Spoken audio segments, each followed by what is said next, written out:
Okay. Good morning, everyone. Welcome to the next entry in the ACT-IAC GenAI series. This meeting is being recorded. We are going to ask you to please turn off your camera and silence your microphone if you are not a speaker.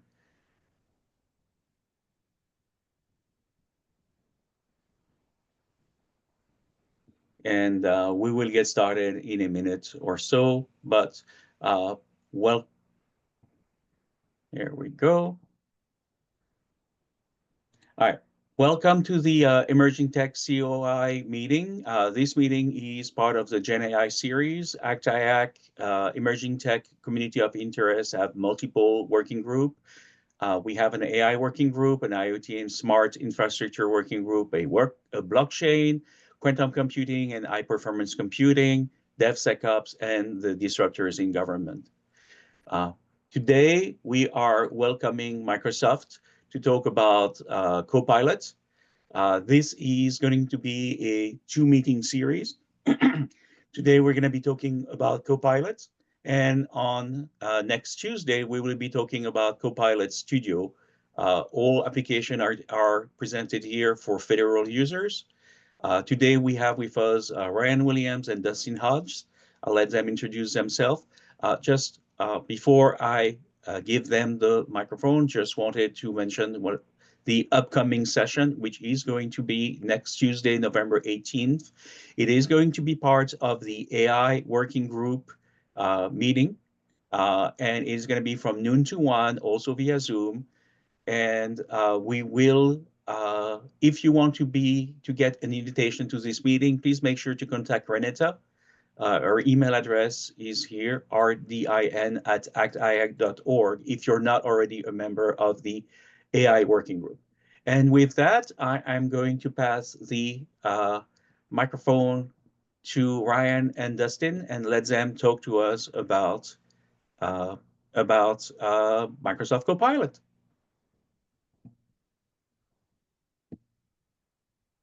Thanks. And yeah, Dustin, if you want to share our slides here. I'll start with just introducing myself, Ryan Williams. I am a Microsoft AI Business Process Solution Engineer. And so what that means is I specialize in our low-code AI technology, which includes our Power Platform and Copilot Studio. I'm joined by Dustin Hodges. Dustin, if you want to introduce yourself as well. Absolutely. My name is Dustin Hodges. I am a principal solution engineer focused on AI workforce. So I cover the primary productivity side of the application. So Microsoft 365 Copilot, Microsoft 365 Copilot Chat. We love our naming conventions. Love to reuse the same names to make it easy.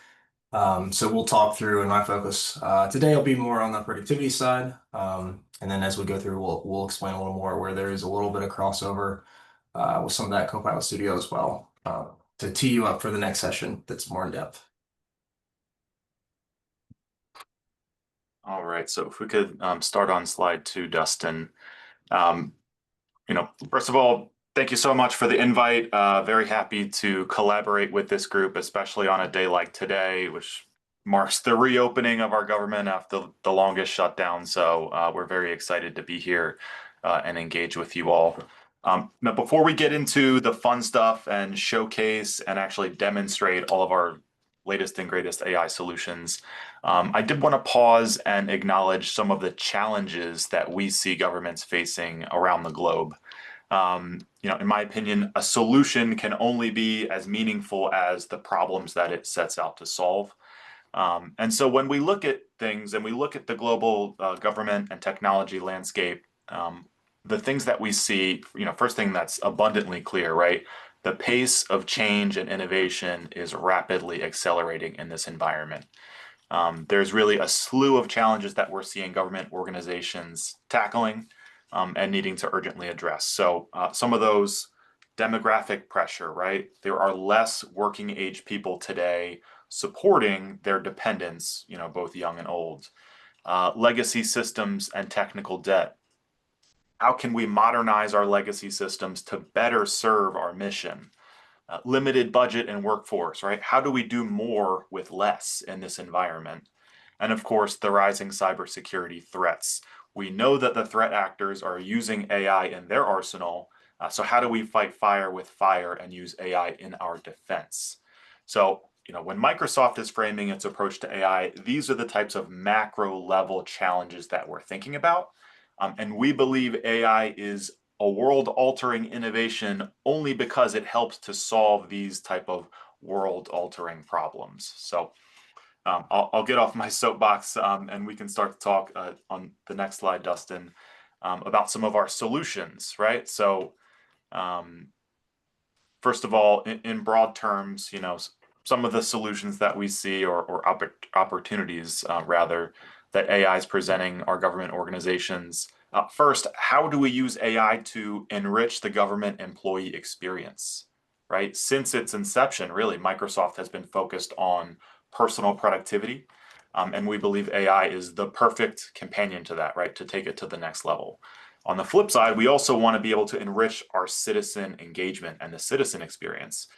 People are spoiled these days, right? They've come to expect 24/7 autonomous self-service styles of interaction with business and with government.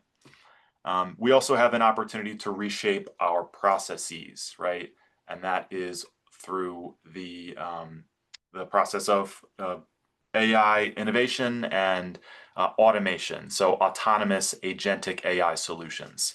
Now, lastly, if we achieve all of that, right, and we free up our resources to focus on the biggest challenges, and we arm those people with cutting edge AI technology, what is it that we could achieve?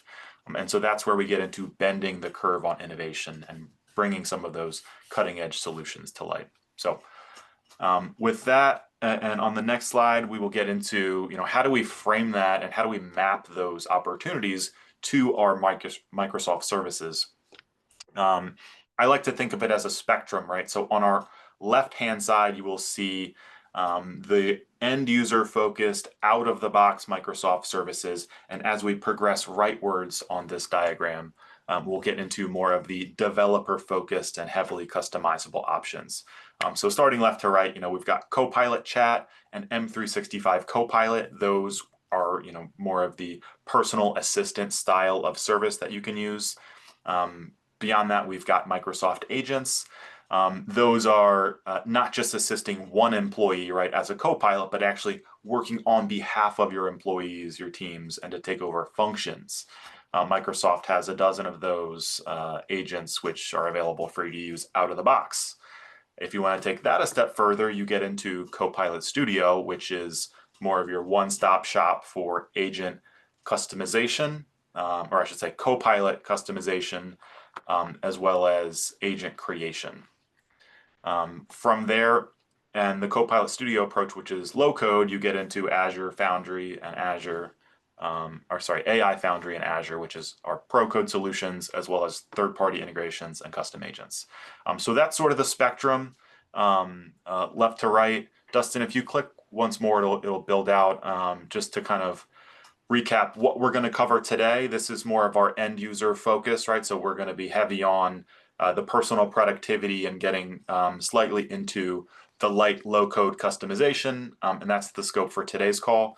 But then on November 18th, as we mentioned, there'll be another call, which is starting with more of the maker experience and getting into the developer experience and some of our Azure services. So we encourage you, if you're interested in that end of it, also attend the session on the 18th. With that, I will pass it to you, Dustin, for the next slide and our OneGov offer. Absolutely. Yeah. So just quickly to touch on it, for many of you are aware, but again, we're the first day back opening of the government. So did just want to mention, right, there was the GSA offer. It is out there. If there's more information, it's available on the GSA site. But there's some great offers around M365 Copilot and some of those other pieces. So as you're looking at next steps, if you see what you like today, having that opportunity to be there. So just wanted to make that aware. But we're going to now shift into Microsoft 365 Copilot. And as we kind of go down this, looking at this in a similar light, but slightly different from what you were seeing on the other side there. Sorry, I have a banner at the top. As we kind of get into turning, organizations and agencies into that journey to the frontier firm, what does that kind of look like? And we look at this in more of a progression approach. This is similar to what you were seeing in that other slide deck, but starting on that left-hand side around AI-powered productivity, right? So this is really having that employee have their own kind of personal AI assistant to help them do their work better and faster. The next piece is really around that business process and automation. So we start looking at, human-led agents, and this is really kind of having those digital agents that you're working with as a companion, right? So as part of that team to help get things done, do stuff, taking notes in meetings, helping offload some of those pieces that you're having to dedicate a person to today, that you could then offload to an agent to be able to support so that that person can now be freed up to help with that mission piece that you're working on. And the last kind of further in there as we progress this forward is really going to be around that customized applications and really trying to dig into, human-led, agent-operated. And what that really means is I'm still going to initiate the action. I'm still going to be involved, right? The human's still in the loop, but I'm telling it to go off and do and run some of these business processes from end to end, right? Doing some of those data cleanup efforts, being able to then take that information, format it, and pull it into reports, and then provide even potentially some initial insights based on that kind of standard profile that the end user can then go into and start digging deeper using their expertise and spend more time on that kind of end case and less on that minutia in between to get the information where they can actually leverage and use it. Again, today we're focused on the left-hand side of this. We'll talk a little bit about that kind of piece in the middle. And then that middle and right are going to be that next session, focus more on the Copilot Studio and Foundry piece. So when we look at M365 Copilot today, and right now what we're talking about holistically is, we're initially going to talk about two pieces. There's Microsoft 365 Copilot Chat, which you get as part of your core Office subscription today. And then we also have Microsoft 365 Copilot. Now, when we're looking at the Microsoft all-in-one solution, this is initially focused on the add-on solution, right? So it's going to come with chat. It's going to have enhanced search. Again, having that agent capability as part of that core integration, and looking at some of those first-party agents. Notebooks, which is also a powerful thing that we'll look at in a demo in a little bit as well. And there's that creation piece to be able to AI generate some images, things like that. These are the kind of core Rail pieces that'll be available. And again, there's configurations to help control all those things from that perspective, but kind of talking about art of the possible here. This is kind of that larger footprint of how we're doing our work and how those things are going to change. And how Microsoft's focus is really focused on kind of AI being your UI for work. And from that UI for AI piece, right? Microsoft 365 Chat is going to be our kind of landing point as to where you're kicking everything off. Now, just to take a step back, the difference between that kind of paid additional add-on version versus that Copilot Chat version, that the chat version that's included as part of the subscription is truly a chat interface only.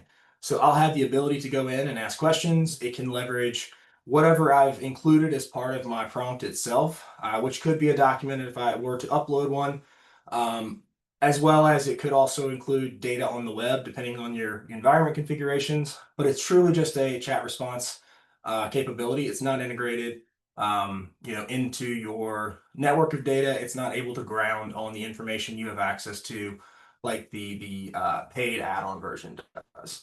So when we start looking at this, this is really more of a tool that a lot of people are using for research, being able to pull information back to, again, get a lot of value and wealth. It does also leverage the same enterprise data protection as the paid version. So as you're operating and using this solution, it is secure, it is auditable.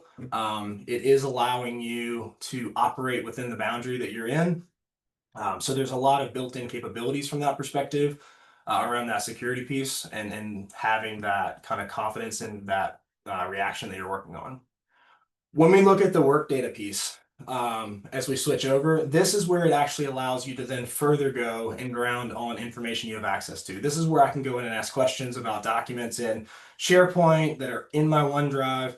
I can go in and ask questions about my calendar, about Teams messages, things like that. Being able to go in and get information back and quickly understand what's going on and get summarizations, finding information, being able to, again, leverage the context of the information I have access to that's more representative of the work that I do is going to be part of what's built into the solution. So again, very high level. On top of this, right, obviously there's the integrations with the core applications. So the ability to have this access in Word and Excel, being able to look at it in email, right? All of those things are going to be part of that. We won't dig too deep into that on the demos just because I know most everyone's seen some of those at this point today. But being able to access that and interact with that content in those specific applications is where that add-on solution also goes above and beyond what's available with the other. So getting into agents are also going to be a key part of this conversation as well. There's different flavors of agents.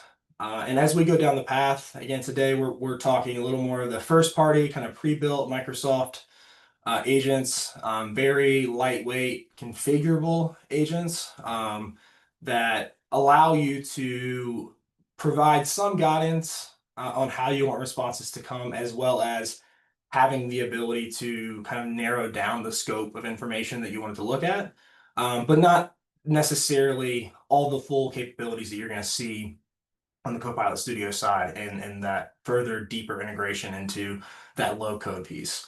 So as we go through, just highlighting some of the ones that are out there today that you're seeing on the web, right? Researcher, analyst, skills, facilitators one that just went GA on the commercial side.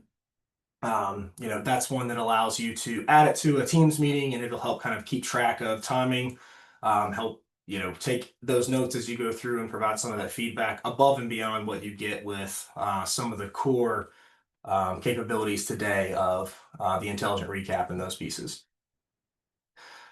On the SharePoint side, SharePoint agents are immediately part of something that you get. It allows you to have kind of two different flavors. There's kind of a ready-made agent that comes with every SharePoint site. So as you turn on and light up M365 Copilot in your environment, it has the ability to have that agent so that people can go in and in the top right of that page, be able to click on that agent and ask questions about information and things that are in the SharePoint site itself. Again, narrowing the scope of what it's looking at for response.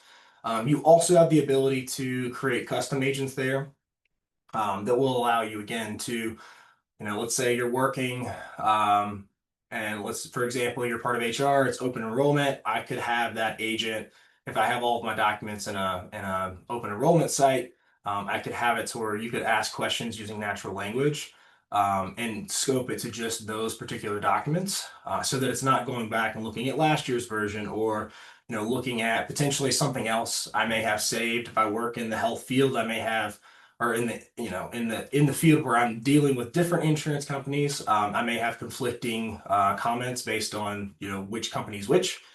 So again, a way to help narrow that scope as well as provide some feedback on how you want those responses to go back. And we'll look at all of that here just a little bit.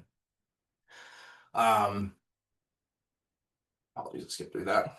Researcher agent is another one that is very popular. And again, this allows you to really leverage the capabilities to do that deeper research capability.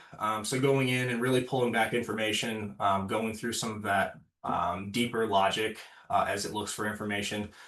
You'll put in those queries, it'll ask questions to help provide additional feedback so that as you go through that process, you're going to be able to get a more refined response with more of that kind of back-end capability built. And then you also have the ability, and I'll jump back in just a second. There is also a kind of build your own custom agent.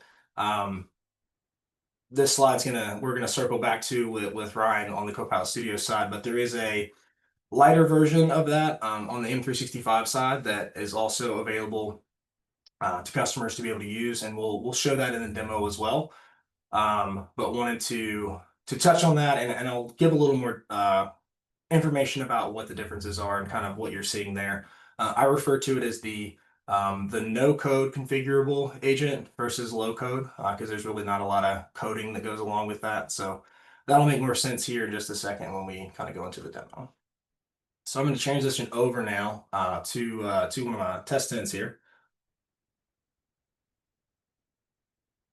And again, starting out, if I go to Microsoft 365 or Microsoft M365 Cloud at Microsoft.com, which used to be the old portal.office.com, it redirects you to this page. I'm going to land in the search or the chat when I get into this. So this is a solution that is, again, this is the add-on solution because I have that work tab available there. If I went into this interface today and didn't have this toggle at the top, that would just mean that all I have is this website, which is, again, the included version that only has the context of what I'm dropping in this this text box here. And is only going to be able to respond based on that information and then any information it has as part of its core knowledge or is able to attain from the web. On the work tab though, this is where, you know, a lot of people are using this. I know heavily we use it at Microsoft because again, in here, the advantage that I have is that I can come in and I can also look for, you know, files. I can look at things related to specific people. It has the ability to see and visual and pull information from those things that I have access to. Again, not giving me any new access, not doing anything above and beyond that, not even inferring responses based on information I don't have access to. So as long as I do have access to it, I'd be able to go in and leverage that. So I could go in and see what upcoming meetings I have it help me prep for that. I could have it review some documents or leverage multiple documents to be able to create some new asset. Can also look at chats and sites and other things. So again, having the ability to not only tag and recognize that data, but have that data to be available in the back end to be able to respond is a very powerful capability. We talked about the kind of first party built-in agents. We talked about the researcher piece. Again, having the ability to come in and do that deeper research here, being able to go in and kind of propose what you want to ask and then further go down that path of providing feedback, having it ask you questions so that it can truly go through that greater logic as it goes through to process the information and pull stuff back is a very powerful capability and tool. We're still waiting for this to land in the government cloud, but it has been available for a while in the commercial cloud. So if you are working in a commercial cloud, you'd have the ability to see and use that today. From a notebooks perspective, we talked about this very briefly at the beginning, but the cool thing about notebooks is that this is essentially a kind of think of it as a workspace for a specific project or a specific focus point of activity.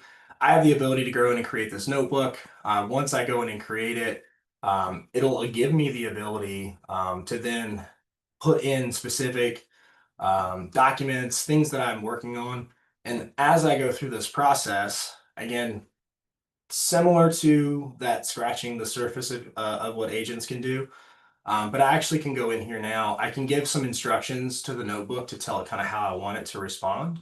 But I can go in and chat and ask questions, and it's only going to focus on the content that's part of this notebook. So if I'm working on a specific project, if I'm working on, you know, building out some type of particular asset, and I want to only focus on the research that I've gathered or the information I've pulled back, I have the ability to kind of create this working space and use Copilot to further dig into, ask questions, elicit response using natural language to then get that information back.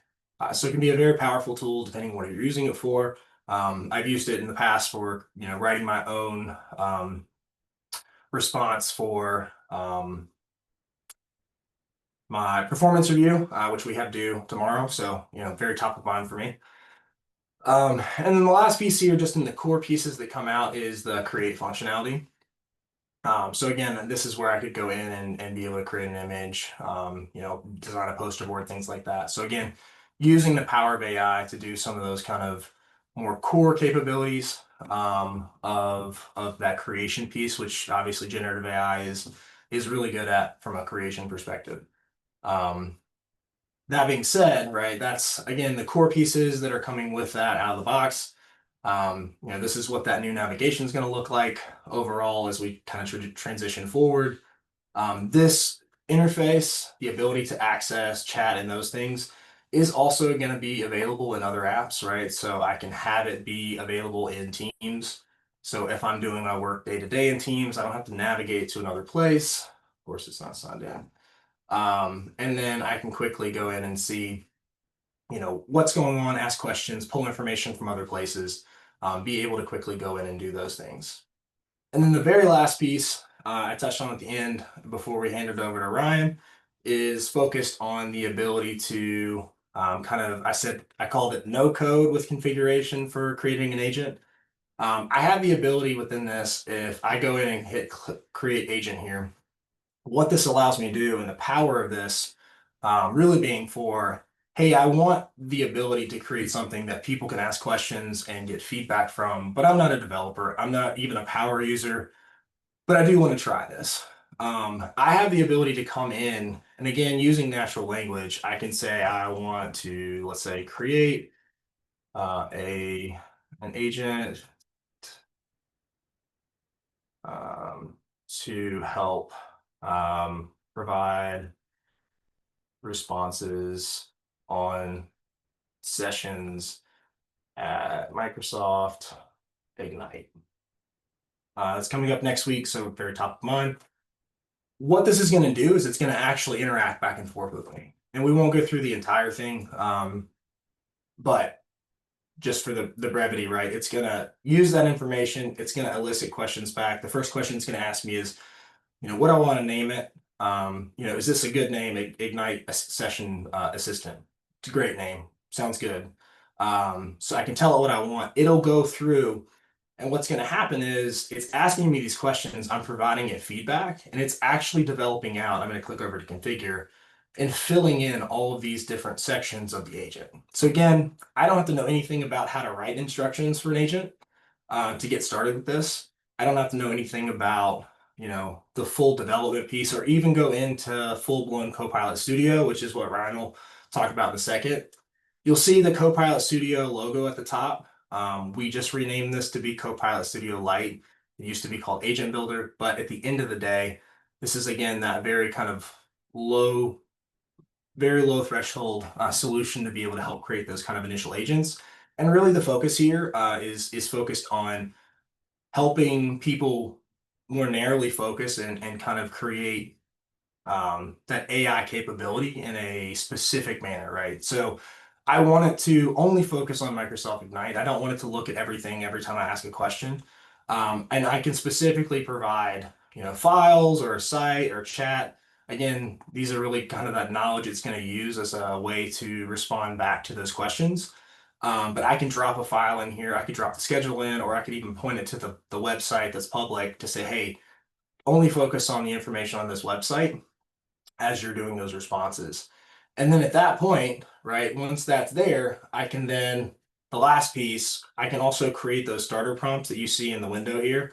And this just allows me to say, hey, this is what this agent's for. It's not intended to be used long-term, or maybe it's not intended to be this enterprise solution, but it works for our needs. It's very simple to create and maintain.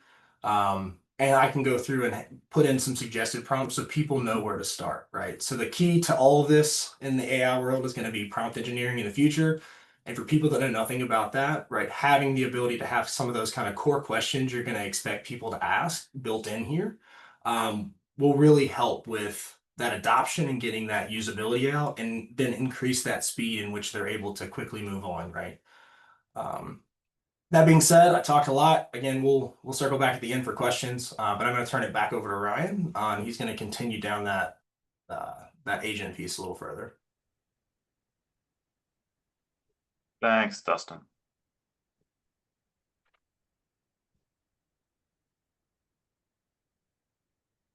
Which screen?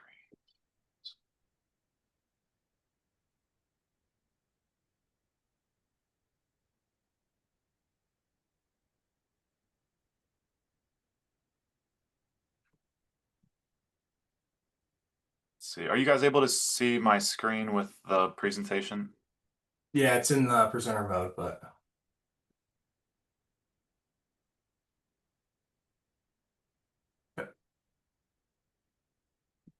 Okay, how about now? We good? yeah. All Yeah. right.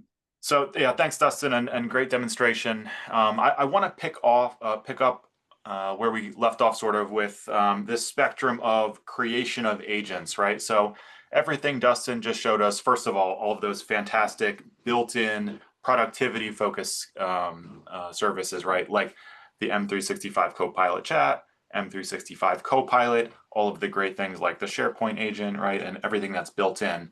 Then you got a taste of some light editing and customization through Copilot Studio Lite, right? That's what Dustin just showed us, where he's able to actually, through natural language, have a conversation and actually build an agent, which can then be deployed into M365 Copilot. From there, where we go is into the fully fledged version of Copilot Studio, which is your one-stop shop for low-code agent creation. And that's where we'll focus the rest of our session today. And again, going into the next session, we'll see more of the development focused for the developer persona, where you can use things like VS Code, Copilot Studio with Code, and Azure AI Foundry. So to start, we'll kind of recap all of the things that go into creating an agent, right? What is it that gives it its function? What is it that allows it to both answer questions and perform actions? So the first really crucial concept is what's known as knowledge, right? And knowledge is the foundational building block of an agent where, even if you do nothing else, if you were to add a knowledge source to an agent, you can immediately start having rich multi-turn conversations and extend that knowledge to your user base. Now, when it comes to knowledge sources, there's a variety of different options.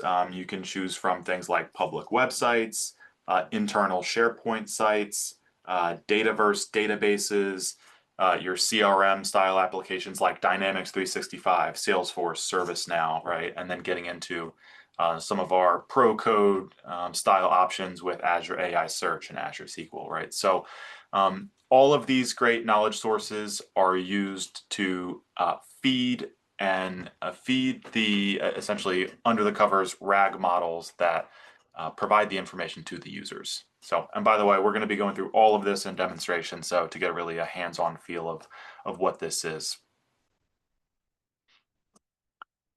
Next, in order to give utility to the agent, we use what's known as a tool. In my mind, I like to categorize agents into two buckets. You've got your agents that know things, and that's mostly fueled through the knowledge sources.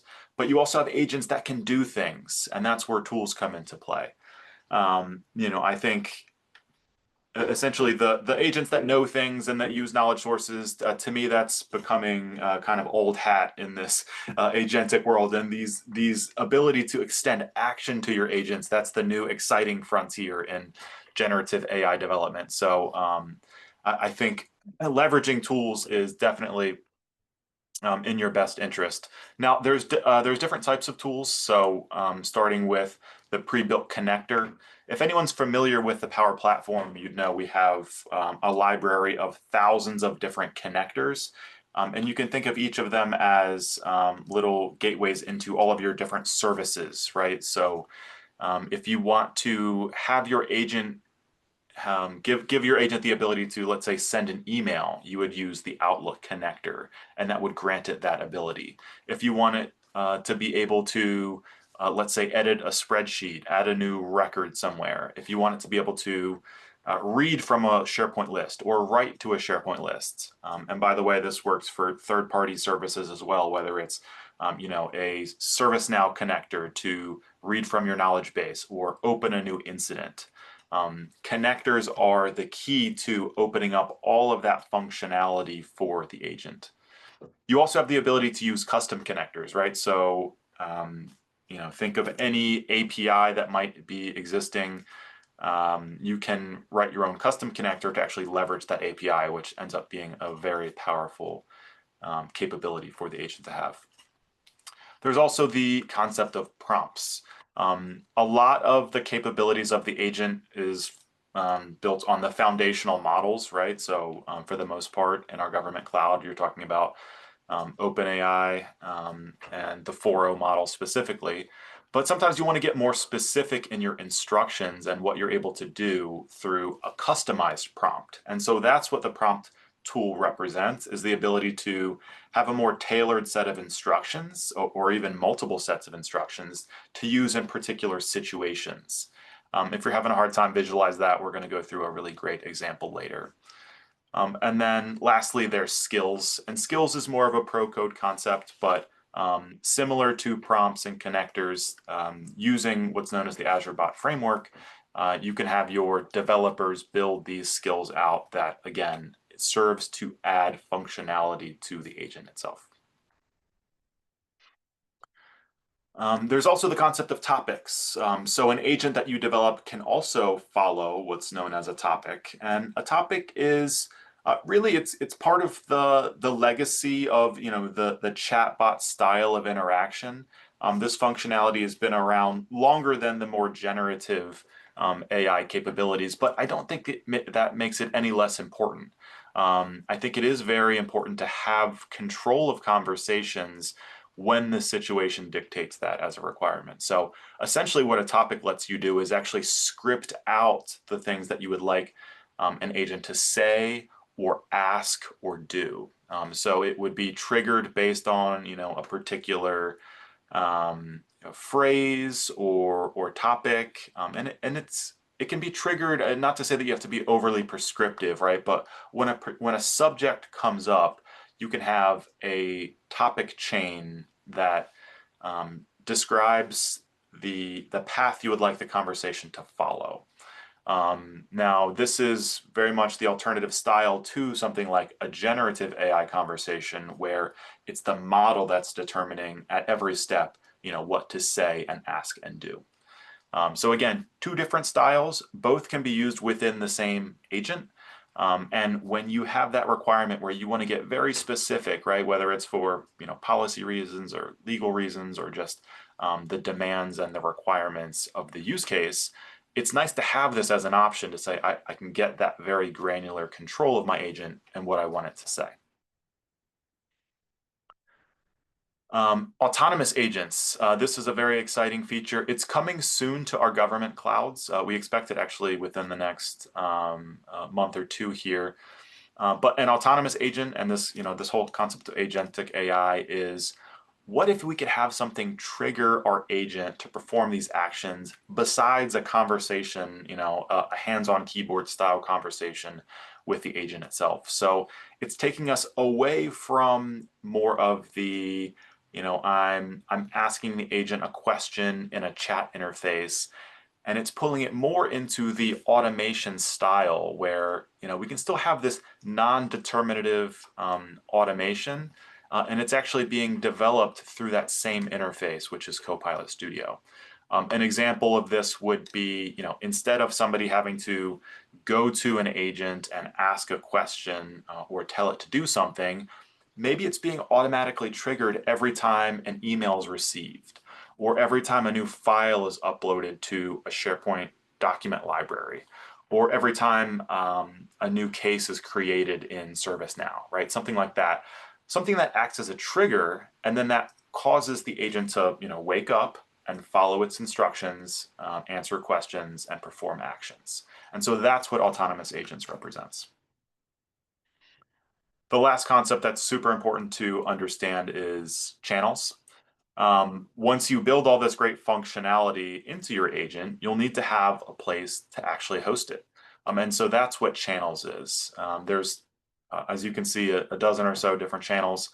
The most popular and kind of what we've been covering today is Teams and the M365 Copilot channel, which would mean embedded into your Teams applications, or anywhere that you're getting M365, right? Whether it's the portal or within your productivity applications, that would be the Teams and M365 channel. But there's also an opportunity to use alternative channels, right? So that could be something like, what if we want to put an agent on our public-facing, citizen-facing website and expose that to an external audience, right? So you would have the the website channel available for that?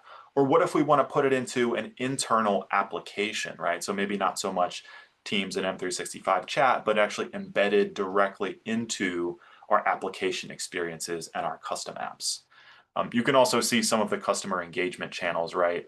Things that are closer to like our call centers, right? What if this could perform the IVR style functionality? And that is an option as well. So with that, we will hop into hands-on demo mode here. For the example today, we'll be using this is our food safety advisor, right? So in this example, we'll first take a look at the instructions, right? This is an agent that's going to be providing me information about topics like proper food storage, foodborne illnesses, how do I handle food and prepare food? And so as you can see, I've written a short set of instructions, right, on just what this agent's purpose is, but nothing comprehensive, right? These are just the basic guidelines. What's actually giving this this agent its utility is starting with, we talked about knowledge, right? So I've added 4 public websites as knowledge sources for this agent, right? CDC.gov, FDA.gov, foodsafety.gov, and USDA.gov. Between these agencies and their public-facing websites, I should be able to get some really good information out of this bot. So if I were to ask a question like, what is the proper temperature to cook pork? As I ask that, it's actually going to examine all of those knowledge sources, parse through them, and then return an answer to me, right? So, pork steaks, roasts, and chops should be cooked to 145 and rested for 3 minutes, right? And then I actually get a link, a reference to the site where it pulled that information. So this is coming from foodsafety.gov, which I believe the USDA is maintaining as an external site. Similarly, if we were to ask, do I need to rinse my chicken before cooking? It'll do the same thing, parse those 4 websites and return an answer to me. So that's the concept of knowledge. Beyond that, we also talked about tools, right? So it's great that this agent knows a lot of things, but what can it do for me? The first thing I'll cover is the ability to add a custom prompt, right? So I want to get very specific. So if you look at this custom prompt that I developed, I'm telling it, consider the following information. I want to give you a type of food, an age of food, right? I mean, how old is it? And the temperature conditions, what it's been stored at. And then basically this prompt should be able to say, based on what it is and where it's been stored and the temperature and how long it's been there, it's going to tell me, is it safe to eat or not safe to eat, right? So that's the purpose of this that I've kind of custom developed. If we go back into the agent and we give it a prompt like, hey, I left my chicken on the counter overnight. Is it still safe to eat? It will automatically call my food safety analysis prompts, fill in my inputs, right? So it's understanding, okay, I can see based on this information, okay, we're talking about chicken. It's been on overnight, so 24 hours or 12 hours, whatever that means. And it's been left at the counter, so room temperature. That is not safe to eat based on our prompt, right? So you can see, and what's nice here too is it's determining which action or knowledge source is most relevant to answer the question. So I didn't need to do anything special to get it to switch from my first 2 questions, which were I should use a knowledge source, versus my third question, which is, hey, I should be using an AI plugin. And that's called generative orchestration. So it understands, based on these capabilities and knowledge sources, what it should be using to best answer those questions. Next, I'll talk about another tool, which is the connector. And, keeping with the theme here, right, of our food safety agent, what if we had a database where we actually store foodborne illness reports, right? Anytime somebody gets sick, we need to log it in our database. So just by nature of having this database, and I connect it through a connector using the Dataverse connector, I can do things like say, hey, my son ate a McDonald's hamburger and was sick for 5 days. And when I tell it that, it's automatically going to try to parse out the information and then store it in that table, which I just showed you. Of course, it knows one of the fields is missing, right? It understands the, who I am and my, I'm talking about hamburgers from McDonald's, but it wants to store a suspected pathogen, but it doesn't have it from my initial query. So I can say, it's asking me, what's the suspected pathogen? I'll say E. coli. Maybe my doctor told me you have E. coli poisoning. And so with that, it will take it, and then it's now filled in all of the things that it needed, and it's going to write that information to my database based on the permissions that I've given it. So that is the out-of-the-box connector. What if we wanted to use a custom connector, right? The FDA actually released or maintains, I should say, a lot of great APIs, but one of those being their food safety API, where you can actually find and programmatically call to get the latest food recalls, essentially, as along with a lot of other great information like, what states and what's the severity. So if we were to use our custom connector, which I've done, to interface with this API, I can actually ask a question like, what are the latest food recalls? When I ask that, it knows, okay, I'm going to use my custom connector. And when I reach out, it's going to return a list of, I believe it's like hundreds, but it'll just give me maybe the top 10 and start to list those active food recalls.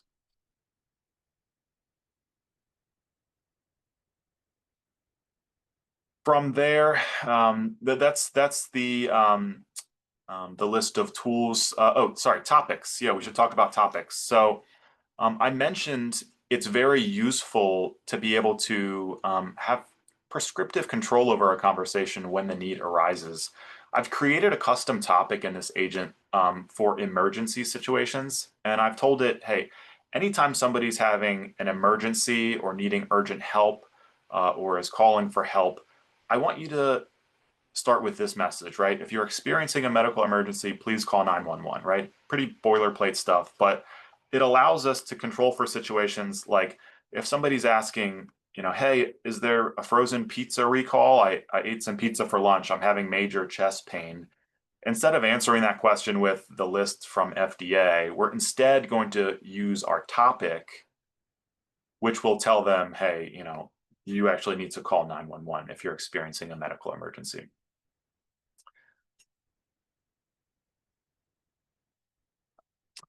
From there, the last thing to call out, again, with the channels, everything you've seen so far is we are in the Copilot Studio authoring interface, right? And so I'm demonstrating this as more of the test interface.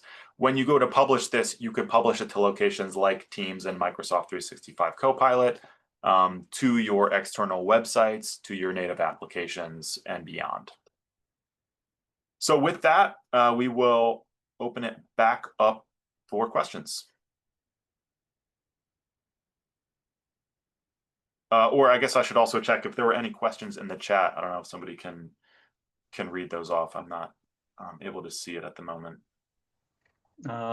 Yes, so Dustin already answered a few questions. Dustin, you want to just cover the ones that are not already answered, or do you want me to just read them? Justin, you're muted. I'm sorry. Interface is different. I'm used to looking at the top. To answer the follow-up to the first response that I had around agents being included. So as far as rights access, yes, with the M365 Copilot license, the agent builder thing that I showed you there is available. There's configuration that has to be enabled for that from an organization perspective. So capability is there. Whether or not you can do that at your organization would depend on whether or not they've enabled it or added you as a user to do that. But yeah, from a context of creating agents to use within SharePoint, Teams, and to Ryan's piece earlier, I don't know if he mentioned it or not, but the other cool thing about even the agents that he was building out, those can be integrated into Teams so that people can chat and interact with that. So while he was kind of showing a little bit of the kind of end user from that test console, you also could publish that out and be able to interact with that in Teams, or throughout the core working products there. If you're in SharePoint, something like that, if you wanted to post that out to a SharePoint site. So that's part of that power of tying those things back together to be that single UI. But yes, from that perspective, it is available. Brian, I'm not sure if you know, there's a question here. If we set up an agent to perform search and retrieval of information from various files, is there a turn session limit for interacting with it? So there are service protection limits. We could probably find that link to our documentation, but there's not. I would say it's not like a licensing based restriction where you're limited in any sense of the word. It's more so service protection limits. Yeah.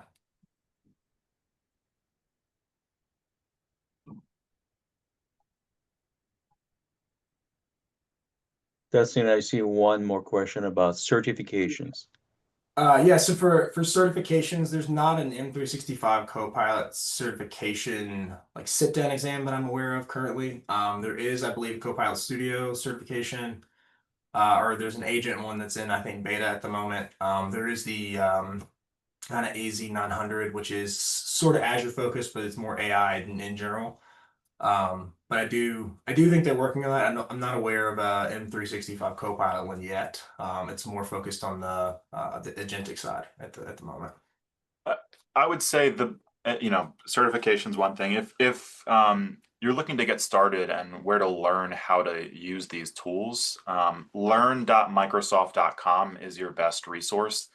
That has all of our documentation as well as tutorials, right? That it's videos, it's resources that tell you how to use the product. So learn.microsoft.com is probably your best bet to get started in your journey with both the M365 Copilot as well as Copilot Studio.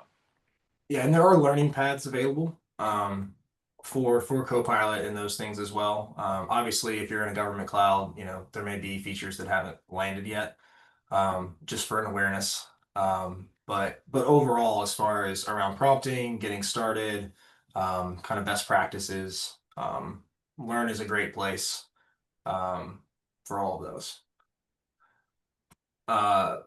See, Melissa asked a question about, is the cost for usage of those agents fully included within the Copilot license? So again, from a knowledge source perspective, if we're talking about in the context of M365 Copilot or SharePoint or Teams, you'll see in the chart above kind of what it uses. So those are all included.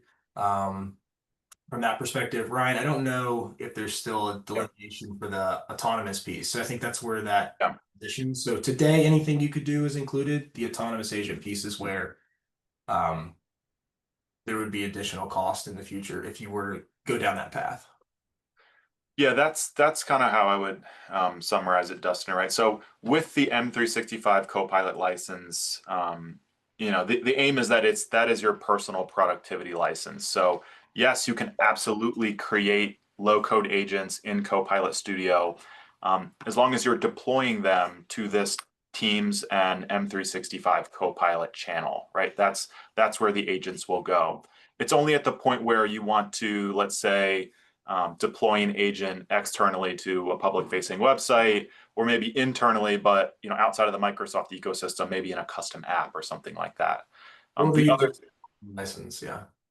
The other thing to keep in mind, as Dustin mentioned, being that this is personal productivity focused, it is agents that you use with the M365 license will be through interactive use, right? Which means that you're having conversations with the agent through the sort of chatbot style where you're writing back and forth to it. The other possibility is the autonomous capabilities, right? And so this is also outside the scope of the M365 license. This is where you would need a standalone license if you wanted an agent that was autonomous and sort of running in the background, taking over business processes, that type of thing.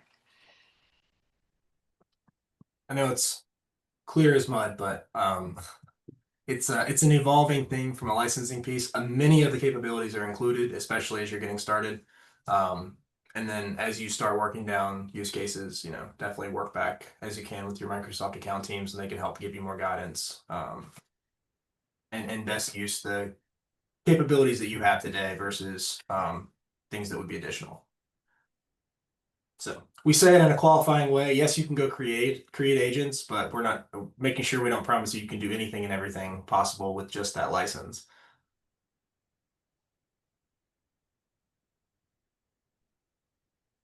I don't see any more questions in the chat. Maybe you can just give us a small, very quick introduction about the full Copilot Studio for people who will be trying to join us next Tuesday. I understand it's not the same speakers, but let us know what you think. Yeah, so if we go back to this slide here, just to recap what we've shown you today, fill this out. So we've covered the personal productivity scenario, right, which is Copilot Chat and M365 Copilot, the Copilot that is there with you in your productivity applications. Microsoft Agents, which is all of these out-of-the-box agents that can actually take on the role of a business process and act on behalf of your users. And then some light customization through Copilot Studio Lite and the fully fledged version of Copilot Studio, where we are through a low-code interface creating these agents, including autonomous agents that can be used in your organization. Where we will pick up in the next session is, where do we go from there if I don't have enough control with Copilot Studio using the low-code toolset? Maybe I want to create my own foundational model, or maybe I need to train Azure AI Search on thousands or tens of thousands of documents, or maybe I want to use a customized UI instead of relying on the out-of-the-box service. These are the areas where you will hop into the Azure and AI Foundry realm. And so that is what we offer to our developer audience. And those are the capabilities that you'll get. And those are the type of things that you'll be learning about in our next session on the 18th with our Azure resources. Thank you. I'm going to share actually the slide deck that covers that, and then we will be able to conclude the meeting. Thank you very much for the presentation. It was very insightful. So I just want to make sure I'm sharing the right thing. There we go. Everybody should be seeing PowerPoint, I hope. And in the slide deck, you can see that the upcoming session, as discussed, NIC is also in the chat now, is going to be Tuesday, November 18th from 12 to 1. It is going to be part of the AI working group. So if you want to join, please make sure to email Renata. And if you're not already part of the AI working group. With that, thank you very much for attending. This is the latest entry into our GenAI series. We hope that it was insightful to everyone, and I hope that we will get a lot of feedback that we can share with our Copilot friends.